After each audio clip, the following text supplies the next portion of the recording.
Kwanza kunywa zile pombe kali na kama miaka 8 mpaka sasa hivi. Yaani mimi naenda mwaka wa 9. Mimi kuna watu wananiombea sana kufa. Yeah. Wanakuombea sana? Wananiombea sana kufa. Yaani kuna wengine wanatamani kwamba udogo atakufa siku yoyote.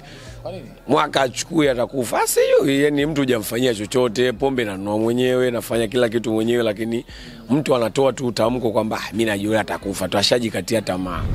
Mambo vipi mtazamaji wa Bongo Plus TV? Karibu sana bana kwenye exclusive interview. Mimi naitwa Victor Madaha, bianza kamera kama kawaida bana, yuko Rizki bwana. Bahati nzuri sana leo bana nimetembelea maeneo ya Mbagala huko, unaweza kaona mazingira fulani ambayo yako tofauti sana. Bana nimemtembelea mshikaji wangu mmoja anaitwa Tony Professor. Huyu ni mshikaji ambaye amekuwa akitrendi sana akitumia vinywaji vikali ambavyo pengine kwa mtu mwingine za kahofia kwa afya na vitu vingine kaizo, lakini kwa upande wake imekuwa ni kama kitu cha kawaida sana. Sasa nikataka na mimi nikutane naye nipige naye story, kwa nini anafanya hivi vitu, vina faida gani, hasara peko vipi, afya na nini na vitu vingine kaizo, na kuna mambo mengine mengi sana ambayo natamani niyafahamu kuhusu maisha yake huko. Hebu ongozana na mimi afu tukafahamu mshikaji wetu Tony ni aje njoo huko. Kwa bana mimi nimemkuta huko, bahati nzuri sana yuko kijiweni na washikaji zake wanapiga story, kwa na mimi nikasema hebu ngoja nivamie mwanangu. Bwana inakuaje? Fresh brother, vipi? Uko vizuri mwanangu? Yeah. Kwema kabisa. Kwema. Wewe unaitwa nani? Naitwa Rashidi. Rashidi. Upi panetaje kwa mta? Mta naitwa Foma. Foma. Bagaza Kim. Foma kwa Yamba. Kwa Yamba. Kwa huko ushashuka kule za Kemo na naulizia huko. Unaulizia boda boda wote tukimkuta pale za Kemba, ukimwambia nataka niende Foma Mnalani au Foma kwa Yamba unafika hapo. Ndio umetulia na Tony hapo. Umetulia na huyu mumu wangu wa mjini. Mumu wangu. Ana baya mumu. Tony inakuaje? Kama kawaida. Tuko vizuri mwanangu. Fresh. Uko na chizako hapa. Mwanangu tumepoa tu, tunajua mtaani tena. Bana sija kunyanyua bana, ngoja kwanza niongee na mwanangu hapa. Inakuaje? Niaje bro? Kama lakini kama kawa. Naitwa nani mwanangu? Fakii Milanda hapa. Fakii Milanda. Niambie mwanangu, atmosphere huu mtaa iko sifa zake zikoje sasa? Hapa watu poa sana, watu ambao wana hofu na Mungu. Tokea nifike huko sijakutana na kashikashi yote. Sema ambao kuna hofu ya Mungu, unajua amani ndio inatawala siku zote. Tupo usoni kwetu hapo. Nakubali msangu. Pamoja. Mimi nataka niwanyang'anye mshikaji wenu basi. Haina noma. Au vipi? Fresh. Tony, ndio tutembeze ndugu yangu. Ningezunguke mwanangu. Master tangulia mbele kule. Bana Tony, inakuaje lakini? Kama kawaida. Kwema kabisa. Kwema kabisa. Nataka nifahamu sifa ya mtaa huu. Pakoja sasa. Wana sifa ya mtaa wetu bwana, si kwanza kwetu Uswahilini bwana. Sifa ya mtaa wetu ndio hivyo. Tuna hofu ya Mungu kama hivyo alivyosema mwanangu, kwa sisi tunaga shida kutoka kwa hivyo. Nataka nifahamu kwa nini uliamua kama hivi sasa hivi umekuta unakaa na washikaji zako, watu wengi sana ambao watengeza content mauzui na vitu vingine kama hizo, waga wanapenda sana kujichimbia ndani, si kufanyaje usukana na washikaji. Kwa nini unakaa na bwana mimi maisha yangu mimi hata kabla hivi kuwa maarufu, mimi ni maisha ambayo nilizoea. Alafu mimi wasipendi maisha yangu kuja kuyaficha eti kwa sababu nimekuwa maarufu, watu wananijua, wananizungumzia. Nishinde kuongea na wanangu ambao tulikuwa tunaongea siku zote. Yaani labda maybe unikute huko kwa mimi navimba nao. Lakini sio mtaani kwangu. Mimi mtaani kwangu naongea na kila mtu, wote rafiki zangu. Uje kutana na ile kwamba wakati bana mshikaji wetu bana huyu kwa sababu ya kila anachokifanya itakuwa anaharibu labda watoto, jamii pia nao mzunguka na vitu vingine kaizo, wakati mwingine hii vipi? Hii mwanangu, mimi kitu ninachokifanya mimi bwana huwa kwanza mimi si mshawishi mtu kufanya kile ninachokifanya mimi. Na siku zote huwa nawaambia kwamba mtu kitu ambacho unaona una uwezo nacho unaweza ukakifanya. Yaani focus kwenye kile kitu ambacho unaweza, sio kitu ambacho anaweza kufanya mtu mwingine. Yaani unachokiweza wewe kifanye. Lakini unaona kabisa hiki mimi sikiwezi. Mimi kama nikinywa hii mitungi naweza nikafa. Wewe usifanye. Usitumie kabisa. Mimi siwezi hata kumshawishi mtoto au mtu nikamwambia njoo tushindane au nini tunywe wote kwa pamoja. Haiwezekani. Mimi huwa nakunywaga mwenyewe. Na maana mimi yangu sio contact. Mimi nakunywa kweli. Ndio maisha yangu, ndio uhalisia wangu. Mimi sio challenge kwamba nafanya na watu, no. Mimi sifanyi challenge na watu. Mimi nafanya maisha yangu. Kuna kitu ambacho ni reality, ndio? Yeah, ni reality. Wazee vipi? Kama lakini nataka nifahamu kitu kimoja. Moja ya vitu ambavyo content creator wengi wanakutana navyo sana ni ile kukubalika katika kila anachokifanya. Kwa upande wako wewe, urahisi na ugumu wa kile unachokifanya uko vipi sasa? Ndugu yangu bana, kwa kile ninachokifanya mimi Safi lakini. Uko vizuri eh? Nakubali. Bwana kwa nachokifanya bwana mimi siwezi nikasema nakubalika sana ama sikubaliki sana. Lakini majibu ninayopata asilimia kubwa. Kwa asilimia kubwa ninayopata yani ni watu tu kudharau, yani kutukana matusi. Kwa sidhani mpaka sasa hizi nchi hii mtu anaongoza kutukana zaidi yangu mimi sijamuona. Kutukana sana. Mimi nikatukana comment 80 zote nasikia ni matusi ya ajabu. Wale watu wakakutukana mimi. Yao tukana mpaka hata watu ambao wahusiki hata ambao hawapo kwenye jambo ninalofanya mimi. Nataka nifahamu kwa hiyo ulianzaje hasa? Nataka nifahamu historia yako Tony Professor. Kwa nini Tony Professor jina hilo, na wewe ni mwenyeji wa wapi na ikoje sasa? Bwana mimi kujiita profesa bwana ni kwa sababu ya mimi niligundua kwamba pombe ni kitu ambacho unaweza ukanywa afu kafanya mambo yako mengine. Yaani sio ukinywa pombe labda umkuta mtu ana muonekano wake ameharibikiwa kwa sababu anakunywa pombe kali, yani mtu amechanganyikiwa. Mimi jakuwa hivyo. Ndio maana kajiita profesa. Mbagala ulihamia mwaka gani hizo? Ulianza lini kwa maisha? Nadhani kwanza nishoti Dar es Salaam tu na kama mwaka mmoja hivi kama miezi 3-4. Dar es Salaam natoka nimefika Dar. Kwa ndo nilifikiaga hapa ndo mpaka leo naishigi hapa. Na ndo mtaa wako sasa? Huko ndo mtaa. Sasa mgeni tukatulia hapa tukapiga story vizuri wapi? Takata pale fresh. Pale hivi? Kiongozi kama? Mambo anasemaje lakini? Kama kawaida. Tuko vizuri? Tupo poa. Bana ndo mtaa Tony? Huu mtaa wake na sisi ndo masela wake tupo. Ni mtu wa namna gani sasa? Tu fresh tu akipita salimia watu kama hivyo. Sio mtu akuvimba. Vimbi. Unaitwa nani? Mimi naitwa bwana Pascal. Pascal. Wewe Simba au Yanga? Mimi mshabiki wa Yanga na yeye mshabiki wa Yanga. Jana matokeo yale yamekuumiza kama Mtanzania ama yamekufurahisha kama Mtanzania? Yamenifurahisha sana. Kama Mtanzania yamenifurahisha. Watayanga uzalendo tukiumwa hatuna hela hapa wala nyumbani. Kama kawaida. Kama ndio kwaje? Safi. Uko vizuri? Fresh. What's nani? Chawa. Chawa vipi? Nashukuru sana. Bana Tony, naona kumbe na yeye jana ulikuwa miongoni mwa jambo walifurahia matokeo jana. Mwanangu sio msikia anakuambia tukiumwa hatuna hela hapa wala nyumbani. Kama kawaida. Au sio? Kwa mwanangu hapa ndo mtaani, au vipi? Si mtaani hapa. Kalia hapa. Kalia kwa hapa au kule? Sijui siko hapa siko hivi. Eti kama na tuambie wapi? Mwanga mzuri ni wapi? Kalia kwa huko hapa. Huku kuna hii engo ya huku. Hapo napaona pametulia mjomba. Hapa. Basi sawa. Tony, nataka nifahamu kitu kimoja. Kwa nini ulivyofika huko ulianzisha hii idea ya kuona kunywa pombe kali? Bwana mimi kwanza almost kwamba kuanza kunywa zile pombe kali na kama miaka 8 mpaka sasa hivi. Yaani mimi naenda mwaka wa 9 na kunywa pombe kali. Sasa ilikuwa mimi nilikuwa nimeshazoea kunywa pombe kama vile, yani kwamba mimi siwezi nikaenda sehemu ya bar nikachukua pombe, yani mimi nikanywa kwenye machupa, yani kwenye maglasi na nini, nilikuwa siwezi. So mimi pombe nina uwezo nikiichukua naifungua na kunywa na nishamaliza. Kwa nadhani ikaja kuwa kama ajabu. Mimi naanza kunywa pombe 2000 na I think so na miaka 18. Unamaliza shule? Namaliza shule 18, miaka 18 ndo naanza kunywa pombe. Kwa nikaanza nilivyoanza kuzinywa nilikuwa nakunywa kwa staili hiyo, kimi nilikuwa naona kama sio ajabu, yani kwamba nilikuwa siwezi nikakaa tu mbele za watu nikakaa na kunywa pombe vile nini, ikaiwezekani. Kwa hiyo mimi nikaona inabidi kwamba naichukua naifungua na kunywa, ndo maisha yangu ndo nilikuwa nimezoea. Sasa nilivyofika huku nikaona watu wanashangaa, yani kama nikiichukua nikifungua nikinywa mtu anashangaa, bwana vipi unawezaje kunywa pombe kama hivyo, yani mtu anashangaa. Kwa baadaye kuna siku nakumbuka nimepita zangu nimetoka za Kiemu narudi hivi, ikawa kwa sababu mimi pombe always mimi pombe napenda kunywa nikiwa nalala. Yani usiku nikuta eti mtaani kama hivi siku kama hizi nimekunywa pombe na nini, haiwezekani. Yani na maana muda ambao naenda kulala na kunywa pombe na zangu nalala. Sasa ile siku nimepitia pale nikaa nimenunua double kick, nikaifungua nikainywa. Sasa kuna mzee pale akawa ameniona. Ule mzee kuniona kana shangaa, vipi? Kaambia poa. unawezaje kunywa pombe kama hivyo? Nikamwambia kwani kuna ajabu gani, mimi nimekunywa hivi tunaondoka. Ananiambia mimi toka nimezaliwa sijawahi kumuona mtu anakunywa pombe kama unavyokunywa wewe.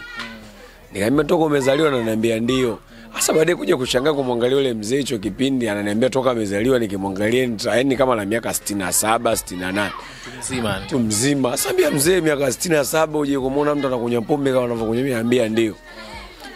Baadaye ndo nikaanza kushangaa, baada nikaanza shangaa watu wanavyoshangaa. Baadaye nikutana masela, labda tumetoka tunaenda nimechukua kwenye yangu Kaivanti nimekunywa, wanashangaa. Baadaye nikaanza kuona kama ni kitu ambacho watu wanaweza kawa na kishangaa. Nikaa nimeanza na soda. Kipindi nakumbuka mimi naanza kufanya hizo contact, naanza kunywa soda. Nachukua soda nafungua na kunywa. Watu wanashangaa hivyo, watu wanakuwa wanashangaa unawezaje kunywa soda, si utaumia, si utapata kisukari, si nini, si utafanya hiki. Baadaye nikaa nimeacha. Baadaye mimi nikaja kuona wana mimi sio mpenzi wa soda bana. Mimi nakunywaga pombe. Kwa baadaye nikaanza kufanya za kunywa pombe, nachukua pombe naifungua na kunywa. Nachukua pombe naifungua na kunywa. Basi kana watu wanashangaa. Kia nikienda tu wanashangaa, wananitukana na nini. Sasa unavyojua nikaona sasa mtu kunitukana mimi hawezi kunifanya mpaka nikashindwa kufanya kile kitu ambacho naweza kufanya kwa sababu ya matusi yake. Okay, sawa. Moja vitu vingine ambavyo watu wanawaza sana ama wanafikiria sana. Nyumbani uko unasemaje hasa kwa maana Mbeya?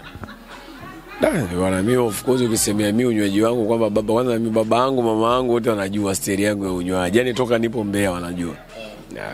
Labda watu wengine familia watu wengine ndio hivyo kukasirika na nini, lakini mimi wazazi wangu wanajua nilivyokuwa nakunywa, wanajua steri yangu. Walikuwa wazingui.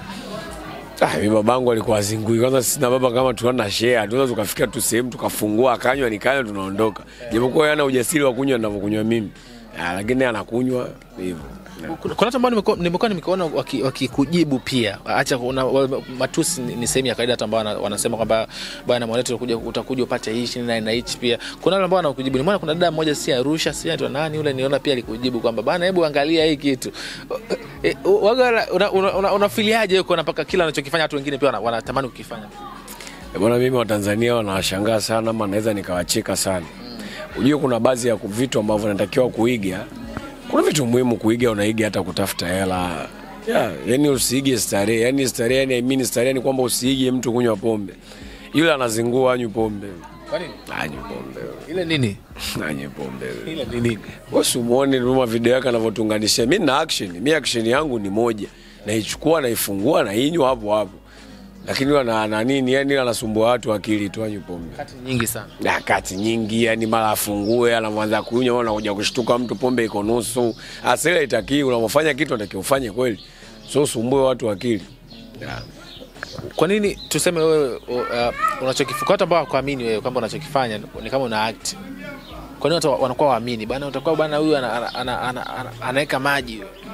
Watu jue kwa nini watu wanakuwa wanashangaa kitu kama hicho, kwa sababu kwanza ni ngumu. Mimi pia unavyoniona hivi, mimi video zangu siwezi kuziangalia. Yaani unaweza kunikuta nimekaa hivi na plate video ya Tunie Professor na iangalia ninavyofanya, mwenyewe hata siangalia yake. Mwenyewe naona kama ni kitu cha ajabu sana, kama wao wanavyoona. Japokuwa mimi ninavyofanya mimi nakuwa niko normal, nachukulia kawaida. Kwa hiyo watu wanakuwa wanashindwa kuamini kwa sababu kwanza sisi wa Tanzania tuko hivyo. Sisi tunaweza tunabishana uhalisia. Yaani kitu unakiona kabisa hiki hapa lakini unabisha. Yaani na kitu ambacho unakiona kingine huwezi kukifanya. Mimi watu ambao huwa wanapingana sana vitu kama hivyo ni watu ambao hawawezi kufanya. Unajua mwingine nyongo yake ndogo sana. Mwingine anakunywa bia 2 analewa. Kwa anashangaa, mimi naweza kunywa bia 2 nalewa. Huyu jamaa anakunywa konyagi size ya kati na kunywa hii mizinga miwili. Anawezaje? Kwa mtu anaweza kaandika kile kitu anachojisikia, yani anachofeel kwa muda huo anakiandika. Kwa mimi sionagi kama ni ajabu. Ila tu unaona kila mtu anasema anachotaka, huwezi kumpinga. Unaona mimi wakinitukana naangalia, amenitukana. Mimi namheshimu tu, kwa sababu hata mtu kufikia hatua mpaka kukufuata kukutukana ni ngumu. Mtu yani aache mambo yake, sababu hata ukiangalia mitandao yako yote, ukiangalia zile video unavyoziplay, na mwenyewe unaona kabisa ni video chache sana ambazo utafikia hatua mpaka kutaka kucomment kama ni nzuri ama mbaya. Japo utakuta wengine wamecomment. Kwa mimi wanaheshimu matusi yao na yaona na heshima pia. Ni vizuri. Ulishawahi kufia afya yako labda kuonywa na madaktari au na madaktari kwamba unachokifanya mzee wetu hichi kitakuletea madhara makubwa sana hiki? Mimi siamini kama pombe na madhara. cha kwanza. Yaani siamini kama eti kunywa pombe kwa vile eti inaweza kaa inakuletea madhara, hapana. Naamini. Kwa sababu sijaona madhara. Na mimi sikumuona eti mtu amezurika kuhusu mambo ya pombe. Lakini naonaga tu kuna watu wanadhurika ukiachana na hata mambo ya pombe. Utasikia mtu anaumwa mara ini, figo, lakini ukija kuangalia maisha yake hata pombe alikuwa hanywi. Kwa mimi siamini kwenye pombe eti kwamba eti pombe inaweza kumfanya eti mtu mpaka kaa anadhurika kwa na madhara. Hapana. Kuna pombe ni afya. Ni afya. Yeah, of course. Pombe kali. Hivyo je, sikia mtu anakuambia anakunywa pombe anatoka kitambi. Kitambi sio unasema ni nini? Ni ugonjwa. Unajaza. Sasa ile si mtu amelizika. Mtu amelizika. Lakini pombe kali unasema zinamaliza nini? Maji, mwili, damu pia zinakausha sana zile. Sasa jinsi ya pombe mtu anavyoinywa, yani pombe ni vile, yani starehe yote unaoifanya ni vile wewe unavyojiwekea. Ndio maana kuna mtu mwingine sisi tukiwa wanaume anaweza kukwambia mimi bwana siwezi kulala sina mwanamke. Yaani siwezi kulala kabisa sijakuwa na mwanamke. Lakini sisi kwa wengine inawezekana unakaa umepata mwanamke hujapata. Kwa hiyo nadhani starehe yote ambayo unaifanya mtu ni vile wewe ambavyo wewe unaichukulia, unaiwekaje. So mimi kama mimi nina uwezo wa kuamka nikanywa pombe. Yaani sijafanya kitu chochote nikanywa pombe. Lakini pombe mwingine anakushauri kwamba unavokunywa pombe, kunywa maji mengi, kula chakula kingi, yani tumia vitu vya nyama vyenye mafuta, yani hivyo. Kwa ni kwamba kabla mtu hujanywa pombe unafanya hivyo vitu, unakula vizuri, unakunywa maji vizuri, wale unakunywa, hamna shida. Ila shida ni kwamba mtu hujala, hujafanya chochote, mtu anataka kunywa pombe, lazima utadhoofika. Nini ushe kuipitia ulisema kunywa siku moja ukapata hata mshtuko labda kiafya ukasema hilo haiko sawa hiyo. Sio kukutana hiyo moment. Moment ya pombe na kiafya na mimi hapana. Sijawahi kupata. Ni sio muongo, yani si kupata yani kabisa affection kwamba nimekunywa pombe mpaka labda niliumwa nimejisikia kwa sababu nilikunywa pombe. Sijawahi. Pengine hasa kuna kijana ambaye anakutazama sasa hivi. Kuna makampuni ambayo kucheki labda kwamba ngoja tufanye kazi na Monet kwa sababu una brand, kwa sababu pia zinaonekana chata zao pia wakati unatumia hivyo vinywaji pia siwezi kuvitaja, lakini vinywaji vikali pia. Ushakupata kwamba kucheki labda afanye na kazi na for sure. Mimi ninachokifanya ni kitu ambacho hakiwezi kumshawishi mtu kwamba aje kufanya kazi na wewe. Yaani kwa mtu ambao unamchukulia. Sababu ile pombe of course ni pombe kali. Mimi ndo maana nilijiita profesa kwamba na wewe ile pombe nimeifanya yani kwamba hiyo tu ni kitu cha kawaida. Kwa hiyo ni kwamba mtu anakuwa anaogopa kuja kufanya kazi na mimi kwa sababu akiniona vile anaona kama nimechanganyikiwa sana. Kwa sababu jamaa ashajikatia tamaa, uwezi mtu kama unakunywa pombe kwa staili. Lakini sio vile. Mimi ni kwamba mimi nina uwezo wa kumwelimisha mtu kuhusu pombe. Ama nikakaa na watu nikaelimisha kwamba pombe nzuri ama mbaya, na nikawaambia pombe ipi hii hapa ukiinywa hivi inakufanyia hivi, hii hapa ukinywa inakufanyia hivi. So mimi nishafanya research za pombe. Kila pombe nikinywa najua kabisa hii na feel vipi. Kwa kuhusu kunicheki kuhusu makampuni ya kufanya kazi na nini ni kwa sababu ya vile mimi ninavyokunywa. Labda pengine labda kuwatoa hofu kwamba mimi nina uwezo wa kufanya tofauti na vile ninavyofanya. Kuhusu kama kuiblandi bidhaa. Wenyewe wanavyoona ninavyoitumia unaona kama naitumia vibaya, lakini mimi naweza kufanya vile na na uwezo wa kutokufanya vile. Nikaifanya vizuri tu, nikainywa kawaida na nini hivyo. Sasa ushapata faida gani hasa na hii ukianza kunywa pombe kali hizo na nazionyesha mitandaoni? Faida yake ni nini sasa? Faida ya pombe kwa kweli nafasi na pombe ipata. Mimi bwana nimekutana na watu wengi sana. Nimekutana na mastaa wengi wakubwa kuhusu mambo ya pombe. Yaani kwa baadhi ya events tunawakuta wale namuona watu ambao sikuwahi kuwaona kwa ukaribu. Nishaiwaona na hivyo tu kuwa maarufu mpaka hivi naweza nikafanywa interview. Sio kitu rahisi. Ushakuwa ni kuwa nani sasa mbele? Mimi bwana, mimi malengo yangu tu ni mambo mengine tu kwenye nchi, kuja kuleta vitu vikubwa sana kwenye nchi tofauti hata na mambo ya pombe. Rais. Inawezekana na uwezo wa kuongoza pia. Wananchi wenye pombe. Akiweza kunywa. Yaani mimi huwa naamini kwamba kwenye kitu ambacho unaweza kukifanya, wewe pambana sana. Ndio maana mimi pengine ningekuwa nimekunywa kwa kusita kwa kuanza mpaka leo ningekuwa siwezi kufahamika. Mtu asingenijua kama yule ni mtu fulani. Ila tu mimi nimetaka kwenye kipindi chetu cha ujana wetu kama huu, yaani kuleta kuchangamsha. Yaani kwamba watu wajue kabisa kwamba kuna vijana walikuwa saiziwa na uwezo wa kufanya kitu fulani. Sababu ni kitu ambacho unafanya mtu mwingine hawezi kufanya. Deserve hapo kwenye kitabu cha Guinness.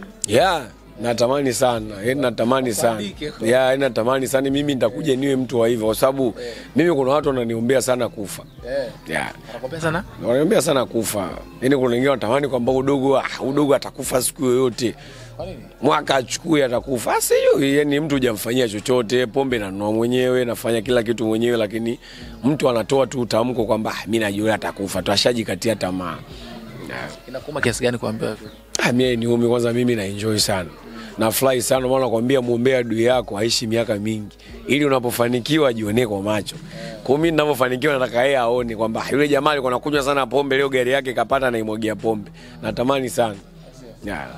Kwa maana kama Chief Godlove pia naona wana hivi natamani sana kwanza kuonana na yule jamaa. Chief ujue Chief, mimi na Chief ujue tuna ni watu ambao tuko majirani mimi kutoka kwetu mpaka kwa kina Chief napanda gari 1500. Mimi natoka Tukuyu Chief Kiela. Kwa ni Chief anapita nyumbani. Kwa mimi yule ni brother. Natamani siku moja natamani sana Chief niko na brother hivi vile. Kwa sababu ni mtu wa nyumbani kabisa. Chief ni wa nyumbani. Mwaisa kabisa. Unatamani kuambia nini hasa? Namkubali sana Chief na natamani sana kuonana naye. Nishamcheki sana ujue, DM nishamtumia sana message Chief. Lakini kupitia TV ya Bongo Plus hapa leo akiona hii afanye kitu. Natamani sana hata muje mumtag, kwamba kuna yule dogo anakuappreciate sana na natamani sana kuwa kama wewe. Fikia hii. Natamani sana mnamtagi kabisa pale Chief Godlove, mwambie mimi ni mdogo wake kwanza, of course ni mdogo wake. Ni mtu ambaye tumetoka sehemu moja. Sisi wote ni wakukaja. Yule ni mwanangu, yule ni blaza wakukaja Chief. Anachokifanya watu wanasema kama pesa zake, sijui anasema kwamba sio za halali, wengine wanasema kwamba bana anachokifanya bana yule muongo na nini. Wewe ni mtu wa nyumbani pia, unamtazama kila anachokifanya pia kwako wewe. Kwa nini watu wanakuwa wanamsema sana yeye? Bwana, binadamu wote, mtu yote anapofanikiwa yeye apendi. Ndio maana wanakuambia kumcheka kichaa unaweza kumcheka, lakini asitokee kwenu. Mimi siwezi kumbeza Chief kwa sababu ni wa nyumbani, ni blaza ambaye kwanza mpaka sasa hivi kafanya vitu vikubwa sana Mbeya. Natamani sana one day nakuwa kama Chief. Nitavorudi nyumbani kwetu narudi hata back home yote ya nyumbani. Narudi kama brother, narudi kama Chief. Amefanya vitu vingi sana. Ukizungumzia kuanzia Mbeya, ukipita Mbeya yote, unavyoanza kurudi barabara yetu sisi ya kwenda kwetu Kiela, Tukuyu, Lungwe, Kiela, kafanya makubwa sana. Vijana wanapambana sana na Chief.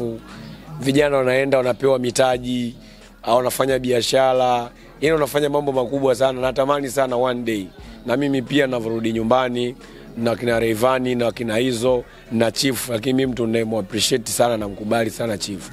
Ni changamoto zipi ambazo unazipitia? Sana mimi kuna watu ambao wengi hawafurahishi kama hivyo, wanaambia wanakutukana sana na nini.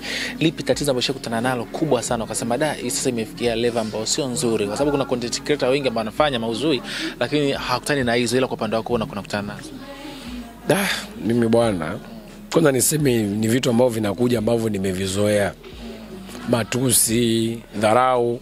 Lakini matusi na dharau mimi ni mtandaoni. Mtu akiniona kwa mtandao anaweza kanitukana sana. Lakini mtu nikikutana naye face to face, basi tunachekiana, tunaombana picha.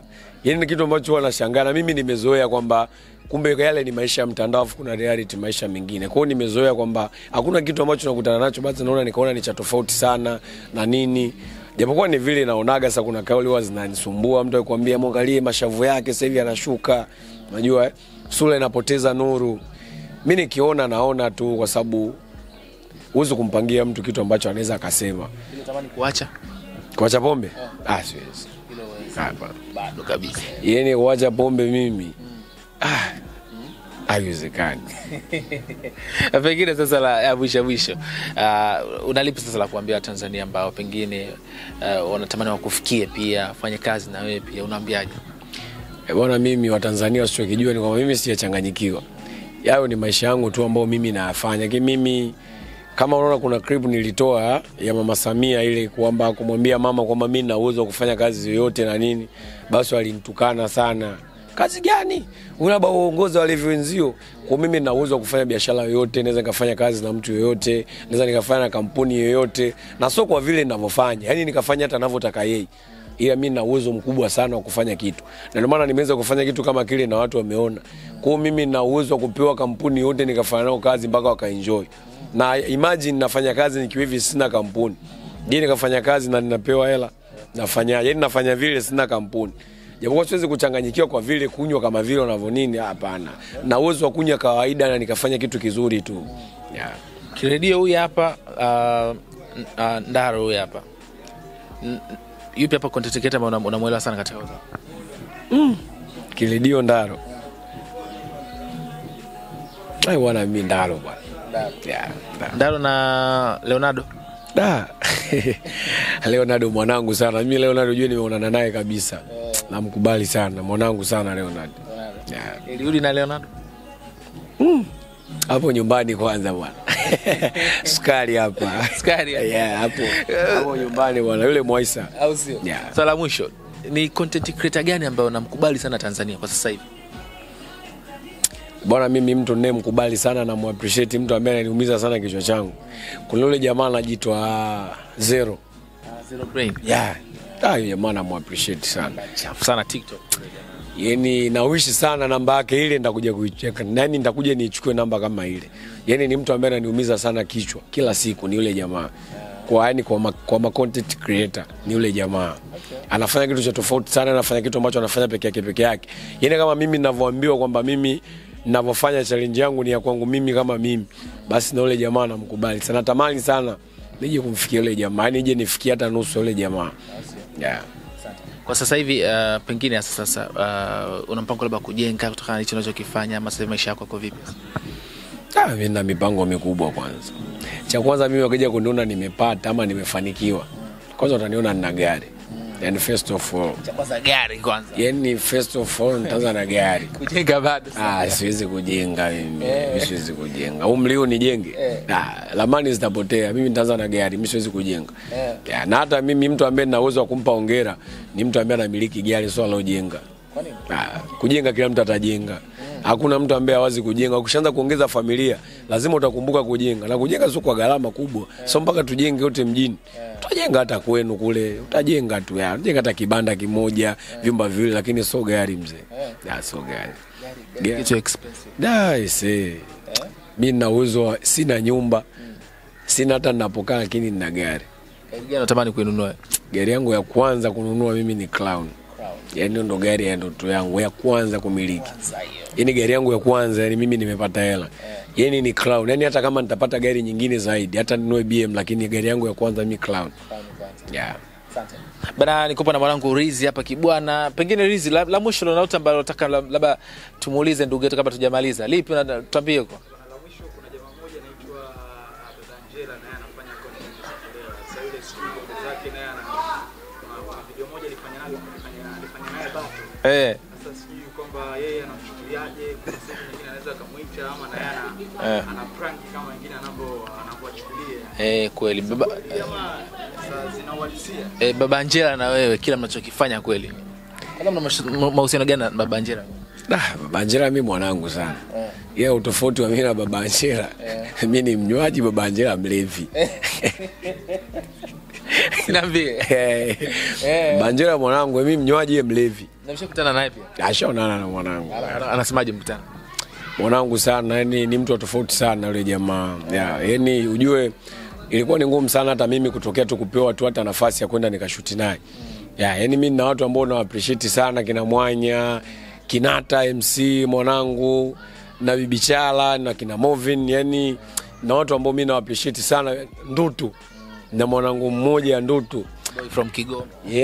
Yule jamaa alinipaga maneno ya ujasiri sana yule jamaa. Nakwambiaje? Mimi natamani sana hawa watu ambao kama ikitokea mkiweza kuwa nini maneno yangu ama kile kitu ninachoambia unamtagi kabisa kwenye sehemu yake.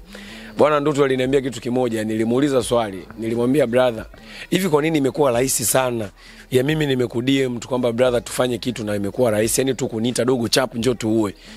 Aliniambia bwana, kwenye haya maisha mtu yote unayemwona leo ni mdogo, kesho atakuwa mkubwa kukuzidi wewe. Sababu gani? Kwa sababu mifano mizuri ndio tunaona kama ile.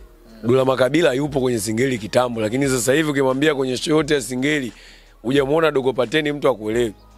Kwani kwamba nilijifunza kitu kwamba mtu yote ambaye leo utamuona ni mtu anafanya kitu cha kawaida sana, ukamvimbia leo, baadaye kesho atakuja kuwa mtu mkubwa na utashangaa, na ni kwa muda mchache sana mambo ya mitandao. Yote mwenye kupambana na kufight chochote kile usimdharau. Yaani mtu yote ambaye ameingia kwenye media, yani yuko kwenye mitandao, ni mtu anapambana, usimdharau akikuomba kufanya kitu chochote. Ndio maana mimi toka nimeanza mimi sije kukataga interview. Sije kukataa interview hata mara moja. Mimi nishafanya interview kabisa, naona ETV ni ndogo kabisa, yani ni ndogo kuliko hata mimi. Yaani kiangalia tu hata wafuasi wake na wakwangu yeye ni wadogo kuliko hata mimi, lakini siwezi kukataa sababu mtu alishaniambia kwamba unavyofanya interview presenter yote ambaye anakuhoji, yaani huwezi kujua kakuhoji kipi ambacho kitakupa manufaa wewe. Huyu atakuja interview utakuja utapata chochote, lakini mimi kuna interview za nikafanya baadaye mtu akaniona nikafanya mpaka kitu kingine cha tofauti, ukaulizwa kitu ambacho kajielezea kikawa kizuri kupitia hata kile ambacho ulikuwa umetegemea. Yaani naamini kwamba siwezi kuanza humu kwenye hizi TV za kwenu. Haujafanya hizi TV leo tukakukuta huko EFM. Leo huko Clown, leo huko Wasafi, leo upo Crowds, yani haiwezekani. Upo Clown yani hivyo haiwezekani. Kwa watu wakubwa ile wakuone una uwezo wa kufanya kitu, basi natakiwa uanze kwa position yako na watu wako. Kwa mimi huwa naamini ni mtu yote akinihitaji kwenye interview, labda niwe niko busy, lakini tena na uwezo hata wa kumfuata. Mimi nikipigiwa simu ya interview na uwezo hata wa kuja huko uliko. Nikiwa na muda nakuja. Kwa mimi huwa naamini kwamba kidogo kinazaa kikubwa. Kwa na appreciate ile maneno ya Ndoto. Aliniambia mdogo wangu, mimi nimekuwa mwepesi sana kufanya jambo hili na wewe, kwa sababu mimi siwezi kujua kesho utakuwa nani ama kesho itakuwa vipi baina yako wewe mimi na wewe. Kwa sababu watu na imagine ni sehemu ambayo mtu ambaye ulimvimbia afu baadaye unakuja kukutana naye kwenye event, unafikiri na kwaje. Kwa lote linalokuja wewe unafanya kwa sababu huwezi kujua. Unaamini watu wakisikia leo umepoteza maisha yako sababu itakuwa ni pombe? Hapana, sio pombe. Kupoteza maisha kwa mimi tu ni kwamba mipango ya Mwenyezi Mungu na nini, lakini sio pombe. Pombe uwezo kaje ukanywa mtu eti ukafikia tu kupoteza maisha. Mimi na watu ambao kama babu yangu, wajomba zangu, yani na watu wanakuambia toka nazaliwa na kunywa pombe kali. Anakunywa pombe, anavuta sigara, anavuta bangi, anavuta milungi, anatumia ugoro, lakini mpaka leo yuko still bado anaishi. Pombe na sigara. Bangi. Kipi bora? Kwa mimi bwana, mimi pombe bwana. Mimi moshi siwezi. Madhara hiyo. Moshi no, si sema una madhara, kwa sababu ni kila mtu tuna stare yake. Sababu kitu chochote ambacho kinalevya, mtu usikitafsiri tofauti kioje iko kitumia. Mimi na uwezo wa kuelezea bangi kwa sababu nishaivuta na ikanikataa. Lakini na uwezo kukuambia steam ya bangi iko hivi.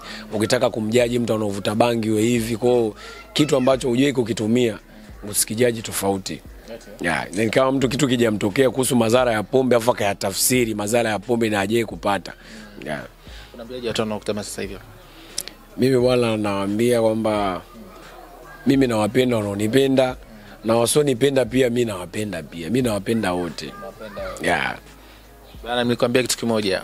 Nawapenda ambao mnanipenda na wale ambao pia mnipendi nawapenda pia. Mimi naitwa Victor Madaha, Bianza Kamera yuko Rizki bwana. Hii ni Bongo Plus TV. Asante sana kwa kuangalia kutoka mwanzo mpaka mwisho.